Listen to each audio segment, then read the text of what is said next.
Luxor, Egypt. Here lies the tomb of the world's most famous pharaoh, King Tutankhamun.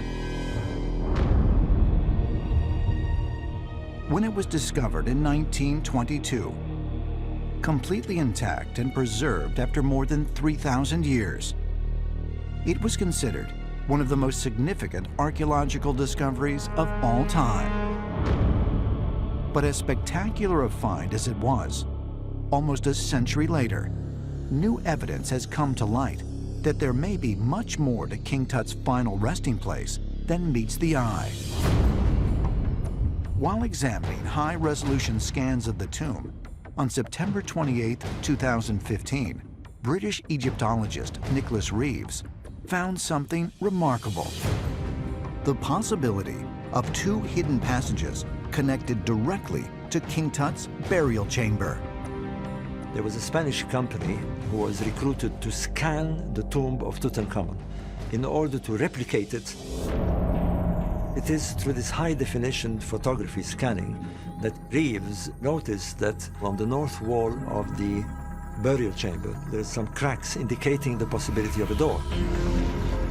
And also on the eastern wall.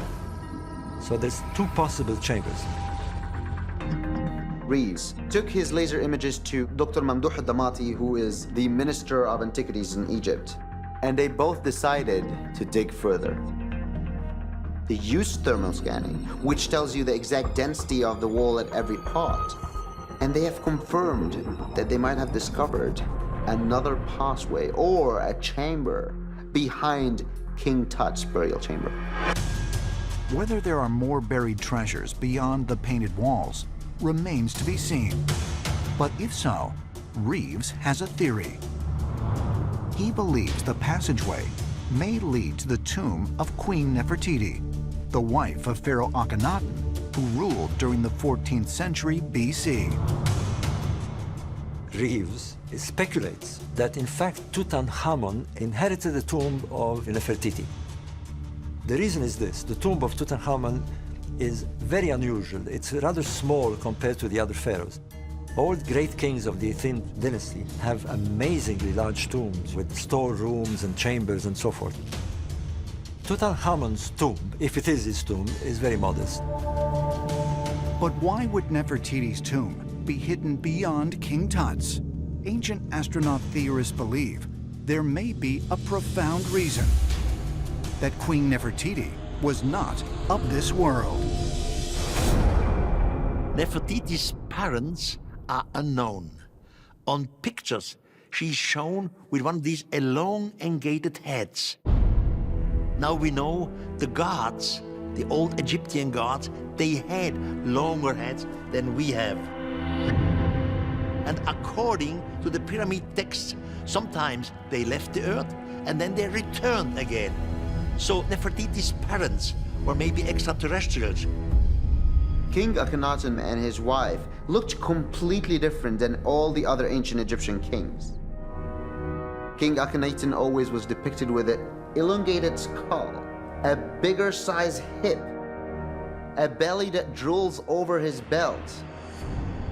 He believed that he wasn't a man, and he wasn't a woman, and he wasn't a king. He was just something else. The most unusual feature is elongated skulls. There's been a lot of discussions about what these skulls meant, whether they were literally elongated skulls or whether they were just decoration features. It's certainly very intriguing. It doesn't appear before or afterwards. So there's something rather odd about this, I have to admit. The reign of Akhenaten and Nefertiti introduced a new and controversial monotheistic faith to Egypt, worshipping the disc-shaped sun god, Aten. The Aten was described as this flying sun disk. Egyptologists are merely saying that this was nothing else but the sun. But the question is, can the sun instruct you in different disciplines? And the answer is no. So we have to see whether or not our ancestors encountered technology and misinterpreted it as something in nature.